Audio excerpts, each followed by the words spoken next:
The college football experience, West Virginia Mountaineers 2025 season preview episode on the Sports Gambling Podcast Network is brought to you by Underdog Fantasy. Yes, get up to $1,000 deposit match when you sign up at UnderdogFantasy.com with the promo code TCESGPN. And remember, as always, folks, to let it ride.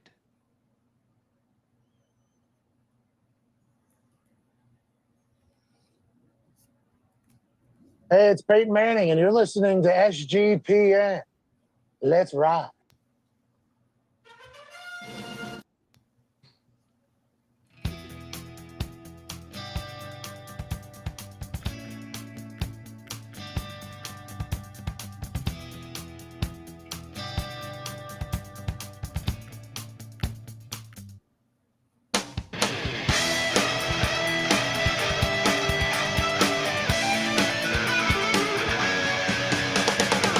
Yes, yes, yes. Woo! Welcome to the college football experience. West Virginia Mountaineers 2025 season preview. And I think this is one of the most exciting teams to talk about in college football.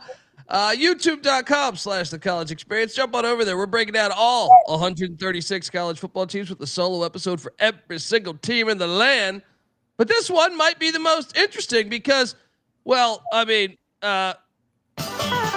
Morgantown, you'll always be home sweet home to me. Good old Morgantown, Morgantown WP. it is home sweet home for one Rich Rodriguez, who is back at the scene of the crime where he played defensive back in the days, and obviously where he coached and almost took them to the national championship. Excited to talk all about this. If you're wondering who the hell you're listening to, that's fair. My name is Colby Swinging Database Dan, a.k.a. Pick Dundee. That's not a pick. This is a pick. He was raised in the land down under, where a man thinks on his feet, speaks with his fists, and lives by his wits. When Dundee happened, he was a superstar. I'm probably drinking too much and celebrating too much and not sleeping. Would have killed a normal man, but no, that's gone. The medical advice I got from that was like being hit by lightning. Pretend it never happened and get on with your life. I've been drinking too much. That's the WU fan base. Yeah. After Rich Rod was announced, he was back, and maybe there was a few sour grapes, but he's home, baby. I am joined by my co-host. He is also the host of the College Basketball Experience, and I mean, he's WVU blue and gold through and through, whatever the fuck you want to say. All right, give it up for former staffer at Austin Peay with the Governors, South Carolina with the Gamecocks, and West Virginia with the Mountaineers, Ryan McIntyre, a.k.a. Moneyline Mac. How are you, brother? Oh, yes. It's July 1st, getting closer and closer to week 0, and had a little extra pep in my step today because I looked on the calendar and, we're going to talk some gold and blue. Rich Rod back in Morgantown where he belongs. Cheers, beers. Let's go ears, baby. Mac tonight. Come on, make it Mac tonight. I mean, we're finally home, right? I mean, this is one. I was kind of rooting against this move to happen as an ECU fan. I wanted ECU to get Rich Rodriguez.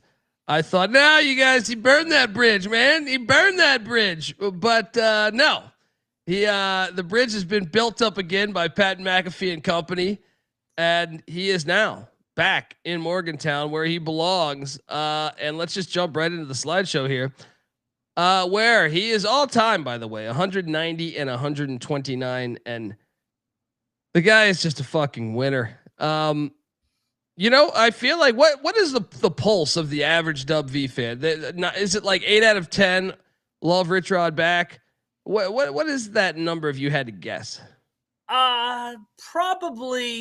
Probably 8 out of 10, maybe 9 out of 10. I think that you had a little bit of pushback just because I don't think everybody followed Rich Rod once he left after Michigan. Once he got canned at Michigan, I think a lot of people were, or the bitter people were happy. But I mean, he had a great run at Arizona, best year in program history, Pac-12 title. And then I don't think people realize how good he was at Jack State, taking them from the FCS to the FBS, winning the conference championship in year number 3 with one of the limited budgets in that league. So now that it's settled a little bit, I think people are fired up. I mean, the season ticket sales reflect that, and it's good to have one of our own home, man. Yeah. I mean, the guy, I remember my first introduction was when he was at Tulane as the OC, and they went undefeated with Sean King and a few other guys, Todd Pinkston and stuff. Then he went to Clemson and had great success with Tommy Bowden. And then obviously the rest is history. From there, he was a head coach. But the guy's a fucking winner wherever he goes. If he would have stayed at Michigan longer, he would have won there. And I know Rich Rod would probably be the first to tell you that.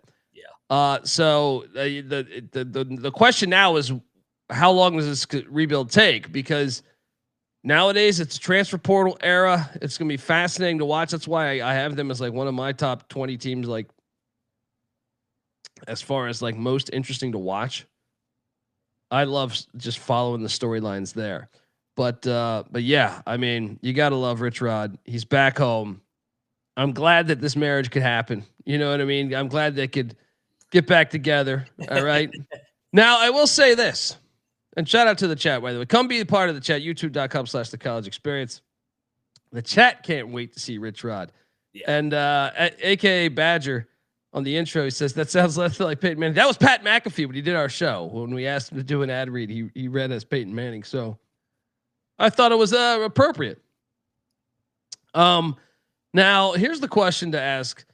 I think anyone listening and anyone that follows college football is, historically, coaches that are fortunate enough to go back to the scene of the crime, essentially. Like I was putting together this in my head and I was like, who the hell has been able to do this? And my first one that I thought of was John Robinson at USC. He was great in the 70s, left to go to the LA Rams or the Anaheim Rams, whatever the fuck you want to say. Then came back to USC. But when he did that, so he was 67-14-2 his first tenure. Multiple, I think 3 double-digit win seasons. And then when he came back, 37-21-1.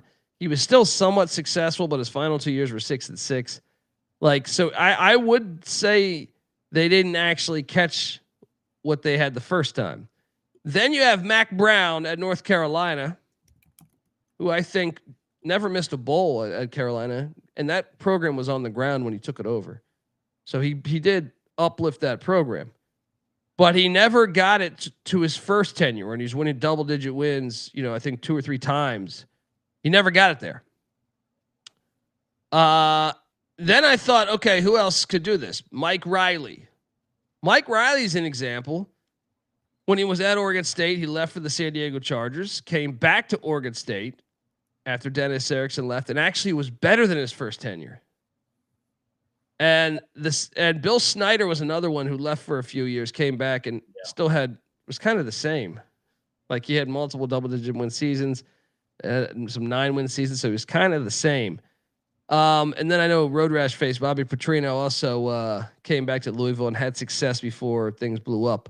I don't know what you would define that, but what would you define? Like if we're having this conversation 5 years from now, like, I guess the question I want to know is, like, does he have to get to the forefront of on the verge of a national championship like he did the first time for you to say we got our guy and he lived up to what we hired him, or what would the expectations be? That's a great question. That's been the whole discussion with the end of the Neil Brown era last year. Was what are the expectations of the West Virginia job? And you go back and you look, and kind of Rich Rod said it. 6 straight years of 8+ win seasons. It was sprinkled in with an 11 win, and a 10 win before departing for Michigan. So I'm not saying he's got to come out and win 10, 11 wins. I mean, there are some people that are unrealistic that think that, but I think the West Virginia job, you should be 8-4. You should be solid. You should be what Kansas State is. You should be what Iowa State has become under Matt Campbell. There's no reason we can't do that at West Virginia. And every 2 to 3 years, maybe fourth year, you have a chance to win the Big 12. So like that's where I think in a down year where everything falls out, you lose a bunch of one-score games, maybe you go 7-5 or 6-6, but you should be a median 8-4 year in and year out, especially with how much they've stepped up with the NIL collective and how much they're paying Rich with McAfee and Allie on the defensive side of the ball and this roster. So yeah, I think 8-4 is the expectations on a consistent basis. Yeah, I mean that's the thing though, is it's tricky because the Big 12, I think. So the old Big East, look, I liked it, but it didn't have the depth of the like. Temple and Rutgers were doormats back in the day in the Big East. I mean, except for like the first couple of Shiano seasons, but like you had some dead weight. I feel like the Big 12 is actually much more complicated to run the table and get double-digit wins. But if anyone can do it, it's probably Rich Rod. So I love the hire. I love the fact he's back in Morgantown. And yeah, let's jump into this because he inherits an offense that was better than I thought it would be, actually, when I was running these numbers. Now, the OC, it is funny when you read stuff. They say the OC is Chad Scott. I read 2 different magazines that said Chad Scott, I think he's the former Maryland corner in the 90s, is the OC. But I from my work on the internet, I saw he was the running backs coach at Texas. Yeah, so, he went to Texas spring. So I imagine Rich Rod's running the offense. I couldn't find intel. I went to the team website. Normally he runs his own offense. I mean, might have a guy with the title of OC, but he's heavily involved. But he inherits an offense that was 53rd in scoring offense a season ago, 87th in pass offense, 27th in rush offense, 53rd in total offense. Now, I mean, Rich Rod's not known to be throwing the ball all over the field. Like, this almost looks like a B version of a Rich Rod offense. Heavy run, not efficient passing. You know what I mean? Like it kind of is like a shitty version of a Rich Rod offense. 53rd, Mac. The question is can in year one, do you think he can? And I hang on to this answer. Don't answer it right now. Do you think the question is? I would ask the audience also is. Can he top 53rd in the nation in year one of his tenure in Morgantown? He's got Nicco Marchiol back at the quarterback. And this guy, I like this guy. I mean, I'm not sure if he's going to start. That's the thing that was interesting when breaking down this team. They brought in Max Brown from Charlotte, who started at Charlotte with Biff Poggi, also played at Florida a little bit. And then they also brought in another kid from Texas A&M via Fresno State that I think fits. Like, I'm curious who gets the start. Now, most magazines and stuff that you see have Marchiol starting. I like the guy, and he might be mobile enough to fit in the Rich Rod offense. Where are you at with him? I like Nicco. I think Nicco is the front runner, but you mentioned it. Henderson and Brown. I mean, Brown, there's been a lot of hype with Brown in camp, but Nicco flashed. I mean, he was 2-0 as a starter. And if you remember, Garrett Green went down in the Pitt game 2 years ago, primetime, and Nicco stepped in. And, I mean, that's not the easiest spot to come in for your first big game against Pitt in that backyard brawl. So I think Nicco will get the nod, but it is going to be a competition in camp. Yeah, I'm kind of fascinated as the season goes along because you saw him. I'm drawing a blank on the guy he had last year from Furman that transferred in at Jack State, who ended up is it Tyler Huff? I think it was. Yeah, I think because it's Tyler Huff. Well, but remember, Rich played those 3 quarterbacks the first three games last year, and it took a minute to get that offense going. Yeah, no, and I wouldn't be surprised if he did the same here. Yeah. I honestly wouldn't, but. Yeah, Marchiol back at the QB spot. He does kind of fit his forte though. Running quarterback first, probably passing skill improving, but not super elite. At the running back spot. Oh no, first, wait a second here. I'm sorry. I forgot I put that slide there. Okay, now that you're back, you guys have Jeff Hostetler as one of your famous alums, Super Bowl champ Jeff Hostetler. Damn right. Can we do a Nicco Marchiol photo shoot like this? I mean, how fucking great is the '80s photo shoot? This was to hype up your season tickets and stuff. This is fucking fantastic, by the way. Can we if we're going all the way back? I see you guys are bringing back the helmets, by the way, the old school helmets. Yeah, love what you're doing, but we need to do a marketing campaign for Marchiol with this fucking with Davy Crockett here out on the goddamn river with the musket. This is gold, by the way, absolute gold. Please, who do I got to get in touch to? Rush. Yeah, Hostetler's Rush's guy. I got a signed hat over there with Hostetler and Don Nealon over there. So let's go. Let's go. I mean, what a great ad campaign for the season. This is fantastic. Absolutely fantastic. Yeah. At the running back spot, you get Jaheim White back, who I was crazy. This guy's rushed for almost 1,700 yards in his 2 years in college, 14 touchdowns as well. Am I crazy? I think he could be really good under Rich Rodriguez. My first thought was, I was like, man, he's just the type of back that I think could be very efficient. Now, I know they went through the portal and brought in some guys, but where are you at with Jaheim White here? I think he's perfect for Rich Rod's system. I mean, he averages 5.5 yards a carry. The year before, 6.5, 7 yards a carry. Whenever he gets the ball, good things happen. And I mean, if you remember, Donaldson 2 years ago was like the highly touted back. Jaheim White beat him out the next year in his freshman year. So Jaheim White, I think, is going to have a monster year. And CJ Donaldson, now Ohio State's starting running back. I actually think the shoe really fits here. I think if you're Jaheim, if you're looking for some college fantasy football plays, I think Jaheim White might be a value play there. So on the offensive side of the ball, besides Marchiol and Jaheim White, no one is back besides Rodney Gallagher, the wideout, he didn't even start the whole season. He got I think 7 starts. Okay, so you got a little work to do. This kind of reminds me of doing Colorado a couple years ago. No one on the offensive line is back, but okay, hang tight. Do you think the offense? Well, let me talk about what the portal brought in. So Jaylen Henderson, I was drawing a blank on his name. That's the kid that was originally at Fresno that went to A&M. Max Brown, obviously, both those guys come in as quarterbacks. We'll see who starts. Jalan Knighton was a pretty big recruit at one point. I'm very familiar with his game from SMU. He transfers in, so a White Knighton, backfield's pretty nice. LJ Turner, they went deep sea diving, Mac. Mm-hmm. LJ Turner from Catawba. Catawba, whatever the fuck. That's in North Carolina too, I think. Ty Edwards from UNI was at Northern Iowa. Northern Iowa comes in. Cannon Katzer from Ferris State, who I'm a big fan of I've watched a lot of Ferris State over the past few years. They're a great program up in Michigan. Cam Vaughn from Jack State comes in at the wideout spot. Same with Gerard Bowie. 3 wideouts from Jacksonville State. Jordan McCants being the third. Logan Ramper from Slippery Rock. I mean, dude, I haven't even done the O-line yet and the tight ends. But going out to Catawba, Ferris State, Northern Iowa, Slippery Rock.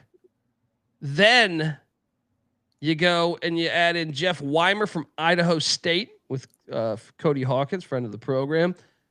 Christian Hamilton, a wideout from North Carolina. Oren Singleton, a wideout from Eastern Michigan. I liked his game at EMU. Cyrus Trawl from Youngstown State. Justin Smith Brown from South Carolina State. Buddy Pugh, recruit probably. Ryan Ward from North Carolina at the tight end spot. Grayson Barnes, also another tight end from Northern Illinois. And then Jacob Barrick, another tight end from Jacksonville State. Woo! I haven't done offensive line. What's that? I said, was that the top 25 poll or was that the portal class? Oh my God. I mean, deep sea diving. Then let's talk about the O-line, and then I'll pose my question. The offensive line help. Holy shit. They go out there. They did attack a lot of SEC schools here. Malik Agbo from Texas, Michael Clay from North Alabama, not Alabama. Carson Lee from Mississippi State. He was actually the year previously. He was at Colorado with Coach Prime. Walter Young Bear, greatest name. He comes in from Tulsa. He was very good in the AAC a year ago. Tykees Crawford from Sam Pulled Pork Pittman in Arkansas. Josh Ayosa from Oklahoma. Robbie Martin from the Pussy Pack of NC State. Aiden Bussell from Tennessee. Donovan Haslam from Austin P. And Wyatt Minor from Youngstown State. Buddy, I'm impressed with how many deep pulls from North Alabama, Austin P. Question is can you do that? We saw Coach Prime do this, and he went 4-8. Yep. But Travis Hunter did miss a month. But also there is no Travis Hunter out of this bunch. Will the offense be better than it was a season ago? I think so. Even though the offense was not we'll get to the defense here in a minute. The offense was not the problem last year. I mean, Garrett Green still had a pretty good year, all things considered. But yeah, I mean, there's a bunch of moving pieces here. The offensive line, competition. They brought 5 guys in on the front end of the spring portal. Then they brought in another set of 5 guys. So I'm interested to see how that offensive line group shakes out. I trust Rich Rod to get the offensive line right. But I love Vaughn at Jack State last year. He's their leading receiver last year. And then the kid from Idaho State, Weimer, he was a 1,000-yard receiver. I know that's the FCS, but still, I mean, we've seen guys translate from the FCS to the FBS. So I'm looking forward to seeing how this unit shakes out. But I think the main thing Rich is preaching is competition. Nobody's got anything earned right now, which is good. The big thing with Rich Rod is timing to me. Mm-hmm. Like his offense is almost in similar vein to it's completely different than Paul Johnson's triple option. But what I mean is like whenever they get the timing down of the offense. Now, obviously you got to have the Jimmies and Joes to a certain extent, but I do think Rich Rod's better with less. He's one of these coaches that you give him less, he'll take it as far as he possibly can, and you better watch out for it. But the rhythm and the timing of the offense, I think, is everything there. And I know that they won't have it week 1. Now they'll still beat Robert Morris, but I'm just saying, yeah, that shit takes a while to get. And I'm curious to see. I'm going to watch each week. Are they close to getting it? Hey, real quick on the offensive side of the ball, do you know who's on staff? I think Pat White, right? Or Steve Slayton, or both, right? Yeah. Not Slayton. Pat White and Rasheed Marshall. So he's got his 2 quarterbacks that got him going, and then he's also got Noel Devine's on staff. So that's what Noel Devine. I saw it both staff. Yeah. Sorry, Steve Slayton. And his son. And his son's a quarterbacks coach. So he's got a bunch of guys that he trusts around him. There you go. His son played at ULM with him a couple years ago. There we go. That is good. That is good to have. I think the offense will probably put up similar numbers but I bet you this. I bet you in September, if you pulled up the box scores from November to September, I bet you in many instances November will be doubling up the offensive yardage on the ground specifically that they did in September. Want to talk about the defense, which you just alluded to a second ago. But before I do that, I want to let you know that you are listening to the College Football Experience, part of the Sports Gambling Podcast Network, and you can listen to every single podcast episode on the network feed. Yes, just type in SGPN, and you will get it's the home for all of our podcasts for the SGPN feed. So get it wherever you get your podcast, and remember, as always, to let it ride. We're also brought to you by Circa Millions and Circa Survivor. Yes, think you know ball?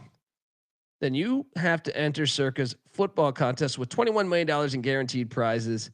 There is no rake, so if entries go above the guarantee, all extra money will go to the prize pool.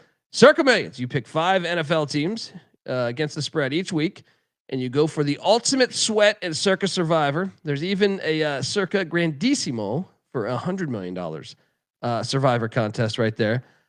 You must register in person at Circa Sportsbook in Nevada, Las Vegas. What great excuse now to book a trip to Las Vegas and have a great time.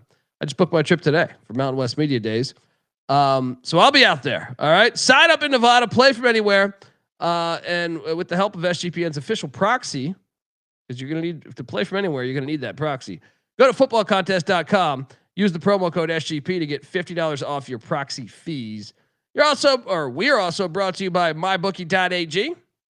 Yes, MyBookie is your place to bet on every single sport, including right now, MLB action, CFL, WNBA, golf's rolling along, and of course, college football and NFL futures. MyBookie accepts customers from a ton of different locations as well, even outside of the States. You can easily deposit, get lightning fast payouts using crypto. So head on over to mybookie.ag. Use our promo code TCESGPN for a 100% deposit match up to $1,000. Terms and conditions apply, of course. That's mybookie.ag. Promo code TCESGPN. All right, we are back, and it's time to talk defense. The defense season ago. Now, Zach Alley was a very good defensive coordinator, highly regarded at Jacksonville State. He left Jacksonville State. He missed the final year of Rich Rod's run. He went to Oklahoma with Brent Venables, and then West Virginia was able to pay up to steal Zach Alley back to Rich Rod essentially. But man, does he inherit quite a mess. 109th in scoring defense a year ago, 125th in pass defense. That was bottom 9. Then 56 in rush defense and 110th in total defense. Mac, how bad was it last year? And what do you think realistically he can do in 1 year? It was a nightmare last year. I mean, the breakdowns late in the Pitt game, the breakdown late in the halves of Iowa State and Penn State. It was a debacle. It was atrocious to watch. I mean, Alley's defenses get after it. He's a Venables guy. He played for Venables at Clemson, and then I mean that speaks to how much he believes in Rich Rod that he left his college coach to come join Rich Rod's staff. I know he got paid, but still, I mean, it's not easy to leave your college coach. So, I would anticipate a different. Just attitude. Just the same on the offensive side. Just the way that they're going to approach things. It's not if they're going to go down, they're going to go down swinging at least now. Well, they return one guy, Edward Vesterin at the defensive tackle spot. I guess you told me to return one guy. Maybe it would be a defensive tackle, but he started a year ago. Punter Oliver Straw is back as well. One of 11 back, but the defense was terrible statistically, so maybe that's a good thing. The portal. Oh boy, here we go again. Jamori Robinson was the All AAC Defensive Player of the Year from UTSA. That's a very good get. Devin Grant comes in from Incarnate Word. Braden Siders from Wyoming, who I liked their D line. I think that's a sneaky good get. The Siders get. Kimo Makaneole from LSU comes in at the defensive line. Sorry, Kimo, if I butchered your name. Eddie Kelly from the Missouri Tigers. Some SEC talent there. In the linebacking core, Ashton Woods from North Carolina. A lot of North Carolina guys from Mac Brown coming over. Chase Wilson, I know him. He was at Colorado State, started for them, played well. Ben Bogle from Southern Illinois and the Salukis. John Lewis from UNLV. They had a great season a year ago. Then the defensive backfield. Michael Coates from Nevada. He played really good a season ago. He's penciled in to start, I think. Jordan Scruggs from South Alabama. Jason Chambers from App State, who I think is also penciled in to start. Ty Crutcher from West Florida. That's D2, folks. Derek Carter Jr. from Jacksonville State. Okay, familiar with the scheme. Devontae Golden Nelson from Akron. Nick Taylor from App State. Fred Perry was a very good safety for Jacksonville State a year ago. He transfers in. Darian Lewis from Akron. Justin Harrington, a safety also from Washington that I think is penciled in to start as well. And holy shit, Mac. And I believe we even have, how about this? They went out and got William Davis from Virginia Union. All right. I mean, folks, the only buddy that's Charles Oakley's alma mater. That's about the only guy I know from Virginia Union. Deep sea diving, safety Jordan Walker coming in from Chattanooga, and then kicker Cade Hensley from Coastal Carolina. If they're in close games, that might matter. Buddy, this is Deion 2.0 in a way. Yeah. I mean, I tend to think the defense will be better than it was a year ago, strictly from the coach. But I don't know how much better it will be. I think that they're going to take some strides here. I like obviously Robinson's a stud coming over from UTSA, and then coach at Nevada, and then the other thing is you could just see that they're not afraid to take shots on guys at the G5 level just because Rich Rod was at that level.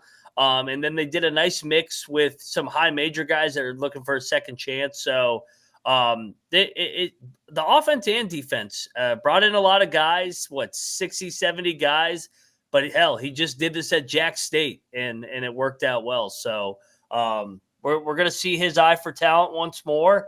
And I think it'll be an aggressive unit. I think by default, they will take some steps forward. They better because they were atrocious last year. Yeah, I think they will be better. I actually am more confident in the defense being way ahead of schedule than the offense. Yeah. It's because I know how this offense works historically. It's a great offense, but timing and rhythm do really matter.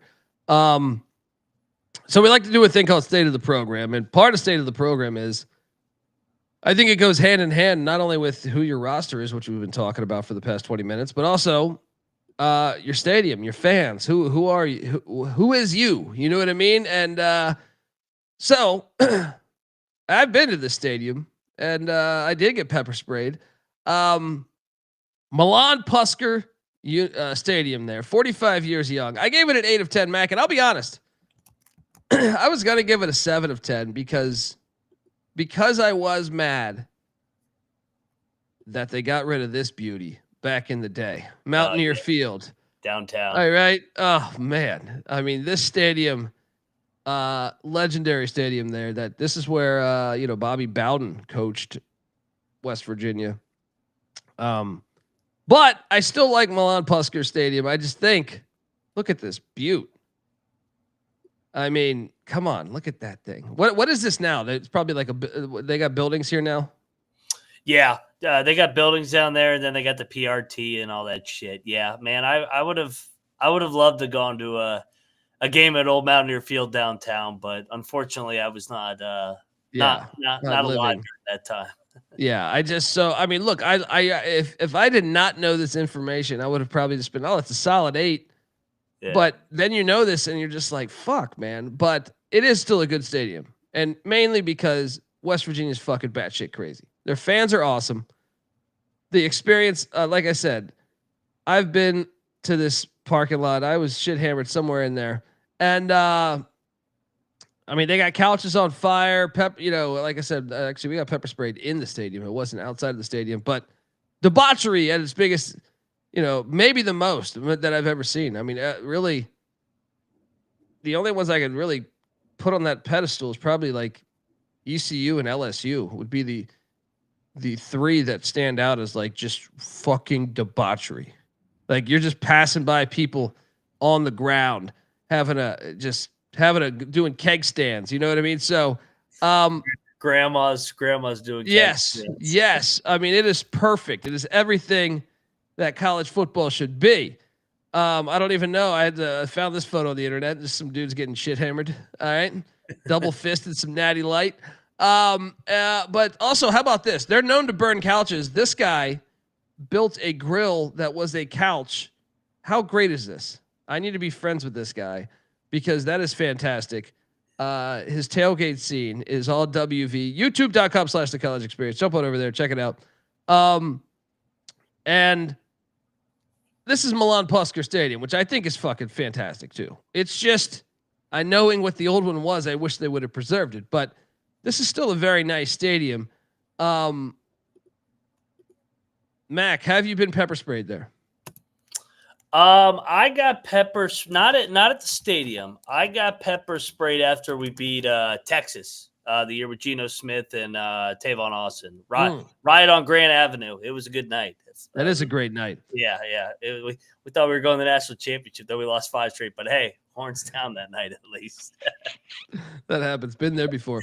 Look, it's a beautiful I stadium, was a though, man. freshman, man. It was a good Yeah. time. It was a That's what good you're time. supposed to do. That's what you're Yeah. supposed to do, you know? Oh, and Baylor. And we beat Baylor. We actually kept Baylor out of the national championship that year. I That was remember that. junior year. Yeah, that was a riot downtown that Did night. you guys storm the field that game?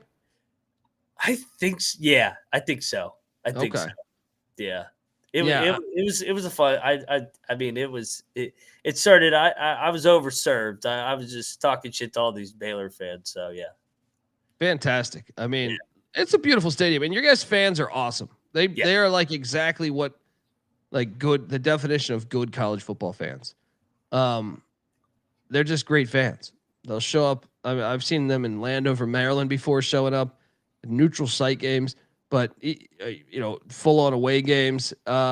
It's just I mean, it's a fire stadium. Anyone in the area considering going and haven't been, you got to go. That was a big game. Right there. Yeah. I think that was the brawl 2 years ago. Yeah, I'm somewhere in there. Yeah, there you go. I think I see you. Yeah, it's like, who's that guy double fisting over there? Yeah, right. I mean, it's a beautiful, especially when the sun goes down, like in this photo.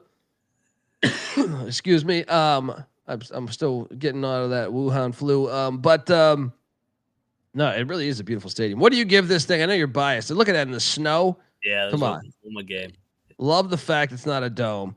Love the fact, they just do college football right. It is a great stadium. What do you give this thing? Are you biased and going to say 10 of 10 because everyone's listening? Hell yeah, Marlon Pushkar, baby. Yeah, 10 out of 10, dude. It's the perfect size too. It's 60,000. The suites are there in the end zone over there, and then the student body up there. And then I mean, just look at that picture. Yeah. Coming out of the weight room. They enter out of the weight room. I want them to bring back the helmet, the deflated helmet that they used to run out of. I'd like to see that, but I'm sure Ren's working on it. He's bringing back all the good old shit. So we got the helmets back. We got Rich Rod back. We're heading in the right direction, baby. I saw that they got the new helmets. It was announced yesterday. Beautiful. Pretty fire stuff there, man. Look at that skyline. It is beautiful. Get yourself on out to Milan Puskar Stadium this fall. They do college football right in Morgantown. So state of the program, Mac. I gave it 8 of 10, and really, if you would have asked me this last year, I would have probably gave it a 4 of 10. Because I just not that I dislike Neil Brown. I think he might be a solid coach again somewhere, but I just thought there was no juice behind the program, right?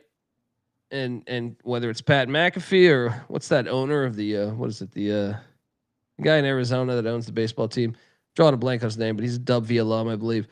Whatever it was, whatever it was, I'm buying in because there's an excitement, there's a buzz around town, and you got a coach that I think is one of the elite coaches in college football. So I'm giving it an 8 of 10. I don't know if I should even ask you what you. I mean, biased, 10 of 10 of everything. You would have said 10 of 10 last year with Neil Brown. No, you said, Neil's got this. I tried to trick myself into I like Neil Brown, but it was time. And dude, this is my coach. I grew up a Mountaineer fan. It was the Pat White, Steve Sladen era to bring him back home, one of us. And it takes a guy like Rich Rod to win at West Virginia. So to get him back, and here's why I'm also saying a 10 out of 10. Who else has a press conference on the number one show on ESPN televised the entire time? Fair. I mean that's powerful to get that on the McAfee show for the brand. So yeah, 10 out of 10. Let's go. There we go. And Pinto Ja in the chat saying, Coach P. I mean, he said Dub V Milan Puskar Stadium started the stadium tradition that you see in so many stadiums now. That's some good intel right there. And it looks like he didn't just type that. It looks like he quoted that from the internet. Yeah, state of the program to me, things are going. They needed this jolt of energy, in my opinion. They really needed this jolt of energy. So I'm glad. I have fond memories of watching Dub V as a kid, back with Major Harris and Adrian Morrell and everything. So excited for the future here. We're gonna break down the schedule, but before we do that, I want to let the good folks know that the College Football Experience is brought to you by Underdog Fantasy. Yes, Underdog Best Ball Mania is happening all summer long, giving away $15 million in prizes, including $2 million to first place There's no waiver wire, no arguments about trades, because best ball is the best way to play fantasy football. So what are you doing? Jump on over there, sign up, and when you do, use our promo code TCESGPN to claim your special pick plus first time deposit offer up to $1,000 in bonus credits there. UnderdogFantasy.com, promo code TCESGPN. We're also brought to you by Rhythm. Probably heard me talk about Rhythm before. They just dropped a game-changing new feature called Power Trends. These are AI-detected patterns when Rhythm's model has consistently won and has a high ROI. Think like a strikeout prop that wins 59% of the time when the line and win probability hit a certain range. Power Trends are updated daily and exclusive to Rhythm and Rhythm only. There's no touts, no noise, just clean data-backed bets, baby. Download the Rhythm app, check out Power Trends, and start betting smarter. You know we will be. Also, get your free 7-day trial period. SportsGamblingPodcast.com/rhythm. That's RITHMM. That's SportsGamblingPodcast.com/rhythm. All right, we are back. Apparently, it's Mylan. I was being nice to you and not correcting you. It's Mylan Pushkar. Really? I'm way off on that? God damn it. I've been there, but you're getting shit hammered. You don't really pay attention to the name of the stadium. It's a funky pronunciation. Who is that, by the way? I probably should know that. I don't know who Mylan Pushkar is. I never met him. Okay. He's definitely someone with some BDE, right? To get a stadium named after you, right? That's an big American dick energy. Entrepreneur. Yeah, he was way back in the day. Okay. He died in Morgantown, 2011 from cancer. Oh, yeah. May he rest easy. Donation. Yeah. So. Okay. There we go. Well, you learn something new every day. Go to make sure you check out Mylan. What was the last name again? Mylan Pushkar. Pushkar. How do you get Pushkar out of that? Dude, it's West Virginia. Who the fuck would have got that? Anyway, and even worse because I've been there. That's the worst part about it. It's not like but that just shows how much debauchery Morgantown is. Anyway. Hey, a side note, it's the only place too when everybody looks at the slideshow again at the end that turns their hospital into the tailgate lot. By the way, it's the only place in the country. That is strong. Take the hospital, take the day off. We got a tailgate here. That is strong right there. Very strong. All right, let's jump into the schedule because week 1, a Pennsylvania, West Virginia battle like no other. This is like the appetizer before the backyard brawl, right? Where the hell? Moon Township, isn't that where? Yeah, Moon Township. Yeah. PA. Robert Morris. I think I got that name right. That is Robert, not Robert. Robert Morris is heading to Morgantown, West Virginia. First time they've ever played. This is good. Bernard Clark. I think he's still the coach of Robert Morris, former Miami Hurricanes linebacker in the 80s. He played for the Cincinnati Bengals too. Pretty good player, but look, this should be a blowout. What am I talking about? Want to know? Bold statement. Yeah, I mean, this you will think that they're playing Pitt with how much energy is in this place for Rich Rod's first game back.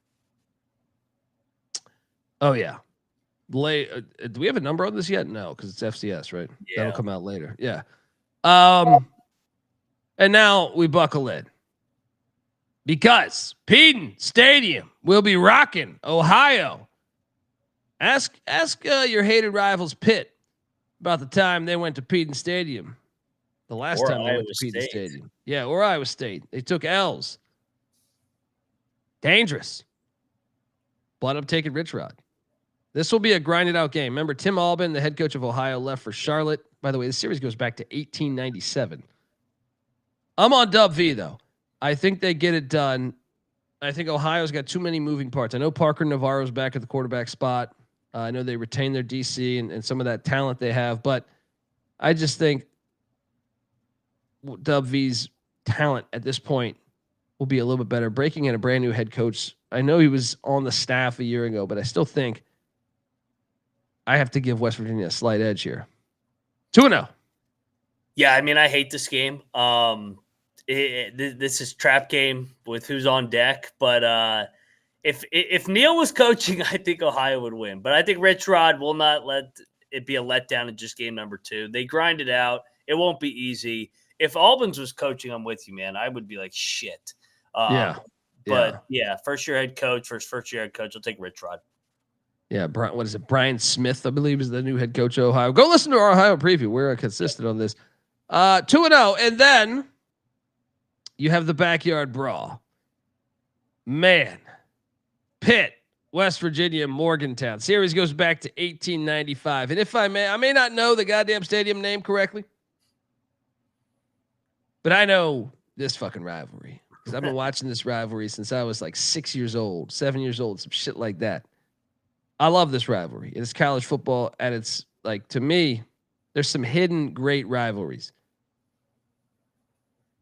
Pitt, West Virginia, Mississippi State. And there shouldn't even be hidden, but I'm just saying, if you talk to Joe Schmo, well, they would say, oh, Alabama, Auburn, and Michigan, Ohio State, which are great rivalries. But there's nastiness in these rivalries, and that's what I love about them. All right, well, look. I have to give you one loss. Maybe I'll give it Ohio. Better not be this one. Maybe I'll give it Ohio. I feel like Pitt is in a better spot, but man, this place is going to be lit. Like right now, I feel like Pitt, because you're in year 2 of their OC. All right, I'll 3-0. You know the date of this game? What is the date of the game? Because it's September 13th, 9-13, his final game. They lost to Pitt to not go to the national championship, 13-9. He was talking about this at the press conference. Oh man. I mean, eat shit Pitt. There it is. YouTube.com/thecollegeexperience. Jump on over there. Eat shit Pitt. We're gonna kick their ass. We're not losing this fucking game. He's not losing this game. I just feel like, see, before they used to play this on Black Friday. Yeah. And I almost wish it was on Black Friday this year, because when do I think Rich Rod's offense will sputter the most? I think it's going to be in September. I'm just going to say this. It's the next week that will sputter. I'm giving, if I'm between Ohio and Pitt, there's one loss. You pick where it is. I hope it's Ohio. Okay. I'll give the G5 away. Iowa State lost to Ohio and almost went to the Big 12 title 2 years ago. It's not a conference loss. Just don't lose the backyard brawl. We should be 3-0 in the last 3 years, but we debacled those games. Neil did. So yeah, Rich Rod. So I'd say 2-1 in the non-con. You're at 3-0. Yeah. Now this is just such a bad spot. This should be a bye week. Yeah. Because if they do beat, like, I just know the backyard brawl. Like, even if you lose, it's like it's just such an emotional game. And then you turn around, you go out to David Booth Memorial Stadium there in Lawrence, Kansas. Series goes back to 1941, and Lance Leipold lick at his chops. So I do have the Jayhawks getting you, buddy. I got them at 2-2. How about you? Yeah, I'm not going to pick them to go 12-0, even though I want them to go 12-0. I think this is a horrible spot. Remember last year they got Kansas off the brawl, and they should have lost to Kansas at home. I mean, Kansas blew a double-digit lead with 5 minutes left. So yeah, this is a tough spot. Jalen Daniels, I'll have our first loss here. 3-1, 2-2 for me. Then, man, the schedule's fucking hard early. And that's what I'd prefer it the other way, where it's hard late. This series goes back to 1964. Utah heading into Morgantown, West Virginia, to take on these Mountaineers. I have Utah winning this. Yeah, as much as like the home field and I know Rich Rod, we're going to get back to actually playing well at home, not getting blown out at home 4 times in 1 year. Utah is just more veterans and Whittingham, they're going to bounce back. So I think Utah's farther along this time of year. So I got them dropping 2 in a row here, actually. 3-2. I got them at 2-3. Shout out to the chat. Cannabis Capper saying Rich Rod ain't losing to Pitt. Wing Boy 6 saying tickets for the backyard brawl right now, $400. Woo! Yeah. College sports, baby. Gotta love it. Then you head to Provo, to the Super Soaker, to take on BYU, which this game just got a lot easier the other day. This got a lot easier. What Retzlaff, their quarterback, just announced he was transferring. I mean, he's like by far their best offensive player, obviously the quarterback position, but also just he was pretty efficient last year. I can buy into this one. Who the hell is BYU going to grab in the portal to be a starter? Friday night game at late night in Provo. ECU won there on a Friday night. I was in Vegas for that. I think the whole fucking sports book remembers that moment. Give me an upset. Give me a Dub V upset right here. Yeah, I think Rich Rod loses his mind after they lose a home game. He gets them right on a short week. They go out to Provo, right to ship 4-2. All right, then you get a bye week. Shout out to Major Harris there. Yeah, man. When I first started watching college football, that was my guy. He was a beast. He was a beast, man. Then they come out of that and they go down to Orlando, Florida. Now I'm fascinated by this game. Series goes back to 2003. There are two coaches that are both in their second stops at their previous, at schools they had great success with. Also, their styles are similar. Scott Frost does a lot of that run speed option stuff. Yeah. I mean, it's a fascinating game. But I'll take a win for West Virginia. Now, I don't feel amazing about this one. I think this is honestly like a 50-50 game. But I could see West Virginia getting that dub. I think their roster actually might be a little bit better than UCF's coming into the season. But the Moon Bounce crowd is legit. Give me 4-3. What are you doing here? I'll tell you what. When we went down there 2 years ago, there was a shitload of West Virginia fans. There's a lot of West Virginia fans down there in Florida, and I mean, it's definitely a destination trip. End of October, where it's going to be warm. Yeah, I think they'll get it done. I think off the bye week, Rich Rod. Yeah, I think his offense starts coming into shape here, headed into November. So I have him at 5-2. Ooh, I got him at 4-3. Yeah. Then TCU comes to town in a series that goes back to what? I mean, they played being conference foes in the Big 12. 64? Or 84? 1984. Yeah, I got you losing this one. I'm kind of high on TCU this year. You know what could give you a win here if you have extreme weather, though? Yep, it's cold. I'm gonna give it to TCU. I got you guys at I got you guys now at what 4-4. What are you doing here?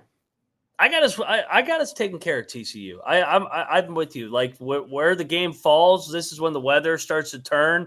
Texas team coming up to Morgantown usually is a nice recipe. 6-2. They're getting hot down the stretch, baby. There we go. Now next up, it's a trip to Houston. Now I'll say this: one of these two games. If you beat TCU, you lose to Houston. If you lose to TCU, I mean, I don't know. You could lose both these, dude. This is a tough game. Houston's going to be good. Give me a fifth win right here. Oh no. I think Fritz is flying under the radar. Give me a loss. I'm gonna have him drop this one 6-3. I had him winning 3 in a row coming off the back-to-back losses, so I got him 6-3 with 3 to go. All right, then the Colorado Coach Prime in Morgantown. Isn't the world perfect? He's gonna hate it there. It's perfect. It's fucking perfect, dude. I got Dub V getting this one. It's a far trip for Colorado. And then even though Colorado's style, they're kind of an unknown team this year, I think by this point, the offense for Rich Rod will be clicking. So I will take Dub V to get this dub. And that puts me at what, 5? I think I'm at 5 wins now. Yeah, you need one more. Yeah. Culture shock for Coach Prime coming to Morgantown. Love this game on the schedule, by the way. I got us beating Colorado. I'm not high on Colorado this year. Shocker. Yeah. You sound like Kramer. yeah, about to say. 73. Let's go. Next up, a trip to Tempe, Arizona, Sun Devil Stadium, legendary Sun Devil Stadium. They talk shit, but their AD dipped out before this game happened. So I don't know how much that means, but he did shit on Morgantown. What's his name? Ray Anderson, I think it was. Yeah. I got to take Arizona State here, man. I think they're in a better spot. Year one. That's a trip to the desert. Yeah. Late too.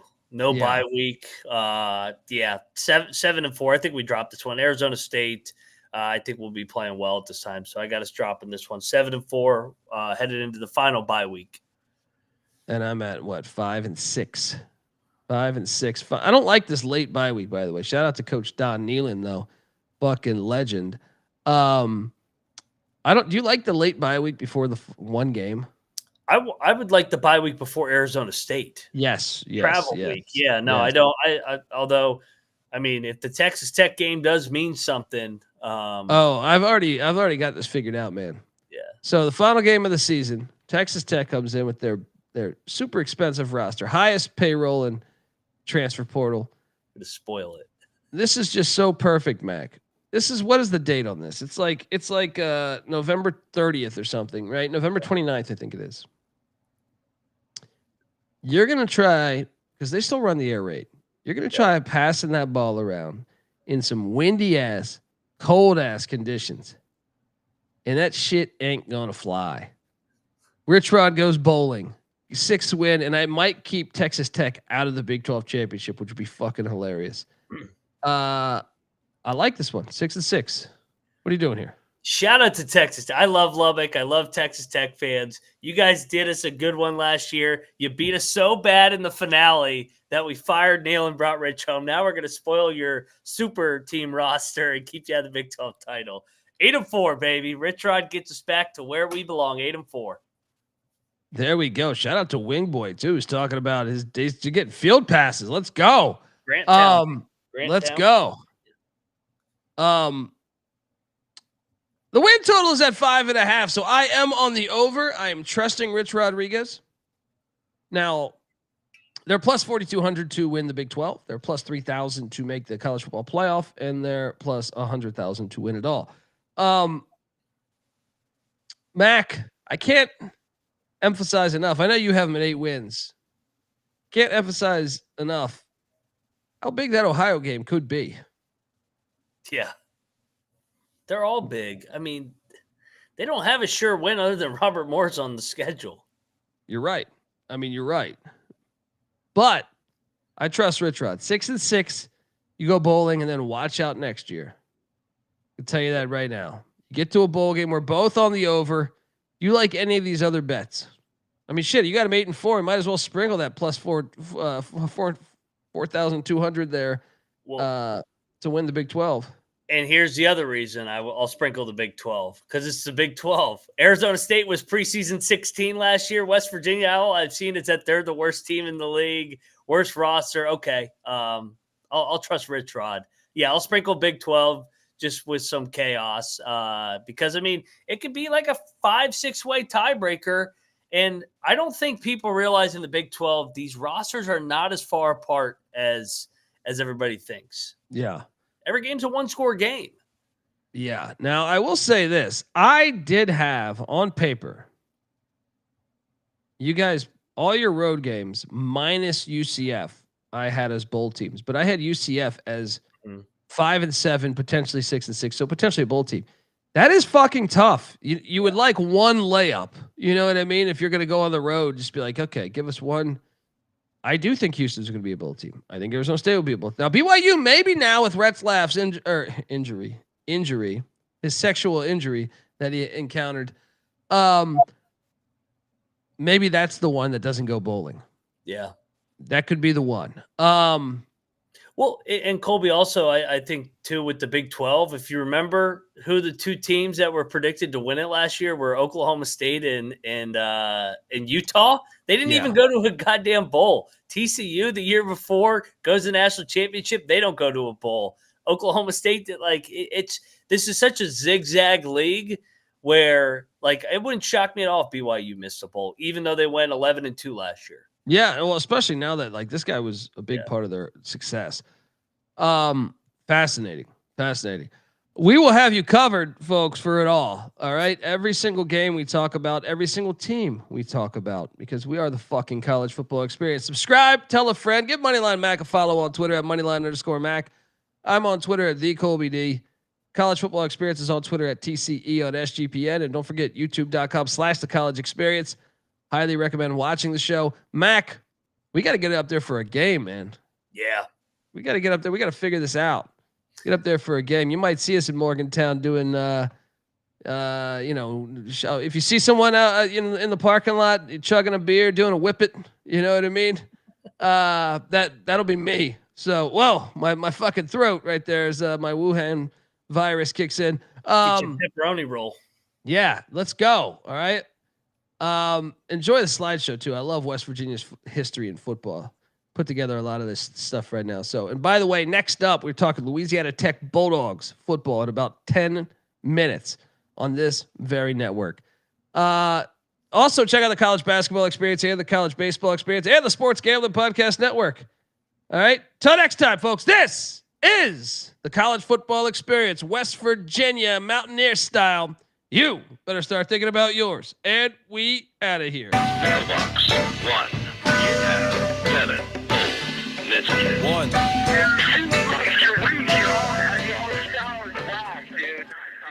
I'm not saying I'm impossible to outsmart my body and soul, or nothing without heart. And I'm not saying I'm impossible to outrun my body and soul, or nothing without love. And I'm not saying I'm impossible to outdo my body and soul, or nothing without truth. And I'm not saying it's impossible, but you're nothing without yourself.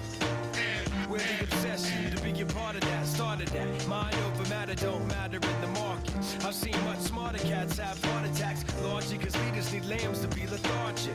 Match wits with the half-wit phantom. I don't need jumper cables or mic cords to analyze an analytical anthem. Between my two ears, an engine pumping the life force. Force field for your grip on the grievance. Still gonna feel unchallenged and bored stiff. So arrange the pieces to prepare cohesive. All the hard work will go largely ignored if your hands are covered with post-its and paper cuts. You need to have your voice in the vice grip. The one who made it famous ain't the one who made it up. You don't get overtime just for working the night shift.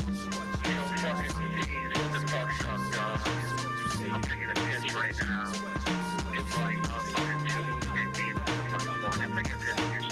I'm not saying I'm impossible to outsmart mind, body, and soul, or nothing without heart. And I'm not saying I'm impossible to outrun mind, body, and soul, or nothing without love. And I'm not saying I'm impossible to outdo mind, body, and soul, or nothing without truth. And I'm not saying it's impossible, but you're nothing without yourself. Every time I close my eyes, I'm taken to the same place, a playing field, and every contestant's got the game face. Everybody's yelling, you ought to play it safe. Make sure them shoes are tied and ankles taped. Shake the cobweb, hit the ground running. This is how cunning I can get with the footwork. You're doing it right, well, it shouldn't hurt. Flirt with greatness, still I run the famous. Nice high heels, I got mics for spikes. Trampling the home team and the turf for life. For the few fleet of foot, too fast for me. I fear none, cause I run and ignore the pair of feet by the tree that are fast asleep. In love with the game, you adore the hair.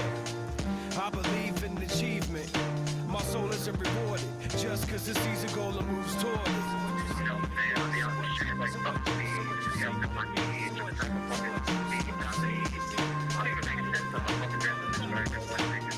I'm not saying I'm impossible to outsmart my body and soul, or nothing without heart. And I'm not saying I'm impossible to outrun my body and soul, or nothing without love. And I'm not saying I'm impossible to outdo my body and soul, or nothing without truth. And I'm not saying it's impossible, but you're nothing without yourself.